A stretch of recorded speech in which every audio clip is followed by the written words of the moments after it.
something, the enemy reads like dossiers on your personality. So they theoretically know what makes you tick, or they know what you used to make you tick. Because when you are evolving and you are healing and you are constantly working on your mental strength, working on your prayer, working on your protection, and not only for yourself, but for the protection of those around you. Because we know for a fact that if the opposition, the enemy, whoever they decide to be, if they cannot get to you, then they will go to you indirectly. They will try to come after your children. They will try to come after your spouse. They will try to come after your nieces and nephews, your cousins, whoever they think could potentially impact you. They will try to come at you indirectly. So it's very important that when you pray and when you are commanding the spirit, that you also protect those beings as well.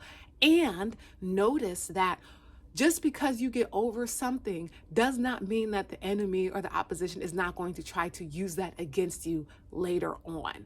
For example, if you have daddy issues, and like someone like me, I've always been, up till now, attracted to guys that were emotionally unavailable, because that's the situation that I had early on in my developmental years, is a male presence, my father, who is emotionally unavailable.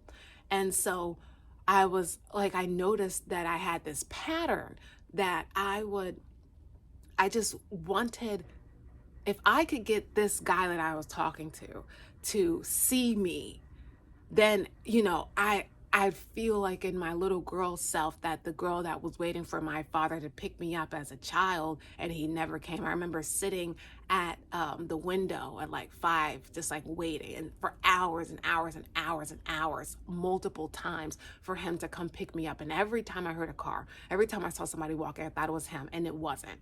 And that happened so many times. It just is what it is.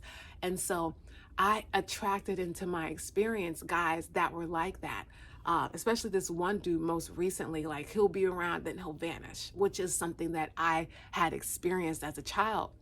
And what I noticed is that once I I got to remove myself from the situation, because this is toxic for me. This is just like my dad, and I'm over it. I'm off these emotional roller coasters. I done cut him off. And so now I'm going to cut this guy off too, because I love myself too much to be going back and forth. But it was when I did this meditation that I realized, oh my goodness, this is the same pattern. And it's not about the guy. It's about what he represents. It's the fact that I'm back in that space, waiting at the window and hoping that he's going to see me this time, and he's going to see how valuable I am this time. This time it's going to work. This time, because I'm doing this, I'm doing that, I'm this and I'm that, and now he's gonna see me, he's gonna choose me. And that didn't happen. And so I chose myself. But over this past weekend, I kept feeling like these, I call them spiritual attacks. And it was like thoughts, like randomly, like I cleaned my space, I was feeling good, I was chilling, and then all of a sudden I had this thought, like, about the dude, the most recent guy, and I was like, what the heck? Like, I don't even feel that way. I'm not, like, where is that coming from? I'm feeling really good. And so then I went outside, decompressed or whatever, and then another thought about my dad came up, and I'm like, what? I noticed, like, okay, and then I'm like, oh, I see what's going on here. Someone is trying to throw me off. There is an attack. There's a spiritual attack going on with me right now. And so I meditated, I breathed, and then I went out and had fun. And then I came back to the house and played games. Like, I just was like, no. I'm not doing it, because ultimately we are in control of how we decide to interact with certain things.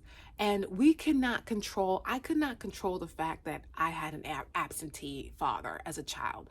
And people say, oh, you create your experience. You do create your experience to some extent, but I could not control that. I didn't come out the womb like, please reject me, give me daddy issues. I didn't come out the womb thinking that, okay? That's just something that transpired.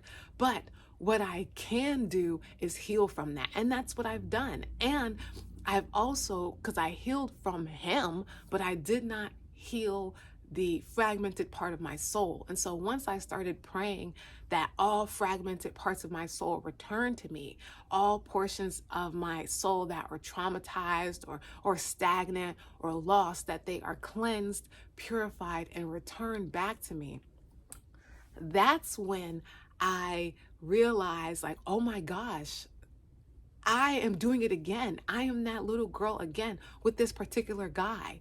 I am that girl again waiting for him to see me. It's the same pattern again. It's the same, we're going to do all this, all these false promises, and then he leaves, and then I'm distraught. It's the same pattern. And so I made the conscious effort and decision, one, to heal that part of my soul, and two, to eliminate that portion and just move on from it.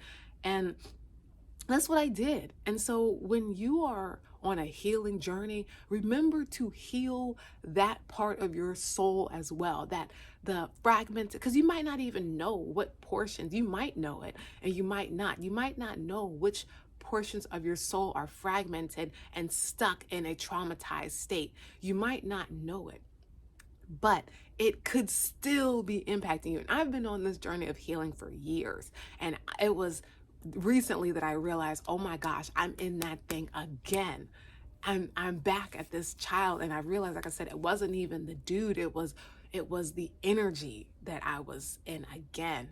And so I made the conscious effort and decision to separate myself from that energy, but that energy still wanted me and still wants me to participate with it. So it will still remind me on occasion and try to bring me back in that space. But it's up to me, and it's up to you to make sure that even if you have those memories and if you have those thoughts, that you do not engage with it. Because before you know it, those ideas and those thoughts can have you way running back, way in a space that you're not even there anymore. You're not even in that mind space anymore. You're not even that person anymore. But if you let those thoughts in, you will be taken back to that. And those energies, like, they feed off that. They don't want you to move past that. They want you to be in that space so that they can rely on you to use your energy and use your mind, use your spirit for whatever they're trying to use it for. But you just have to remember, you are stronger than anything that's happened to you.